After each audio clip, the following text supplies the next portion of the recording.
गिबियावनो लोगोफोर नोंथांमोनखौ आंनि चेनेलाव बरायग्रोनाय जाबाय। थ' आं नोंथांमोननो Zee5 बे एप्लिकेशननिफ्राय बोरै भट होयो नोंथांमोननो आं दा फोरमायनो सानदों। थ' नोंथां गोबाङानो मिथिया जानो हागौ।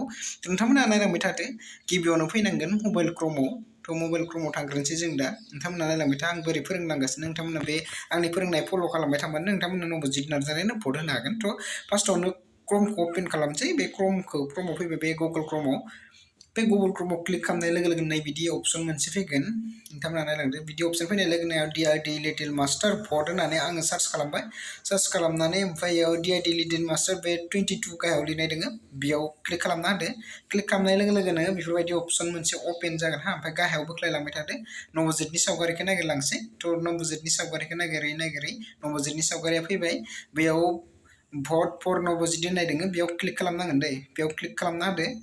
दा बेयाव क्लिक खालामनाय लोगो लोगोनो नैफोरबायदि अपसन मोनसे फैगोन। ओमफ्राय इयाव बे चेक हियार टु भटआव क्लिक खालामनाय लोगोनो बिदि फैगोन। बेयाव मबाइल नाम्बार होनांगोन। बेयाव मबाइल नाम्बार होदो। ओमफ्राय प्रसेस खालामदो। प्रसेस खालामनाय लोगो बे मबाइल नाम्बार आरो पासपर्ट नोंनि डेट बार्थ नों माबा मोनसे होबानो जाबाय आरो मेल फिमेल होबानो जाबाय। नोंथाङा मा मेल फिमेलखौ होबानो जाबाय। हिन्जावसा हौवा आरो पासपर्ट होनांगोन। ओमफ्राय बेखौ खालामनानै प्रसेस खालामदो। ओमफ्राय इयाव OTP फैगोन। बे OTP खौ होनांगोन दे। बेयाव OTP फैगोन नोंनाव मबाइल नाम्बाराव SMS फैगोन। बेयाव OTP खौ भेरिफाइ खालामनाय लोगो लोगोनो बिदि साक्सेसफुल जाबाय आरो न' बिदिनो ओंखायनो थेंक इउ फर बेनो। ओमफ्राय गाहायाव लिरनाय फैदो your vote for Nobojit Narzary is registered होननानै फैदो। बे कमप्लिट जाबाय दै। बिदिनो नोंथांमोना भट होनो हागोन नबजितनो। नोंथांमोना नबजितनो भट होनो गोसोबा बिदि खालामनानै बे आं जेरै बुंदो बेरै खालामनानै नोंथांमोना भट होनो गोसोबा भट होनो हागोन आरोथ'। नबजितनो भटनि गोनांथिथार। नोंथांमोना देरहासार खालामनो होनो हागोन।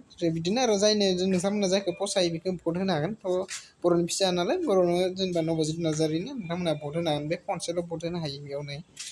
थ' नोंथांमोना बे भिडिअनि गेजेरजों माबोरै भट होनो हायो नोंथांमोना मिथिखाबाय जानांगौ। जेबो एप्लिकेसन डाउनलड खालामलायनाङा। क्रमआव थांनानै नोंथांमोना सार्च खालामनानै बिदि भट होनो हायो आरो नबजितनो।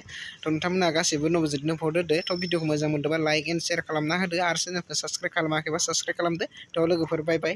नेक्स्ट भिडिअआव लोगो मोनगोन।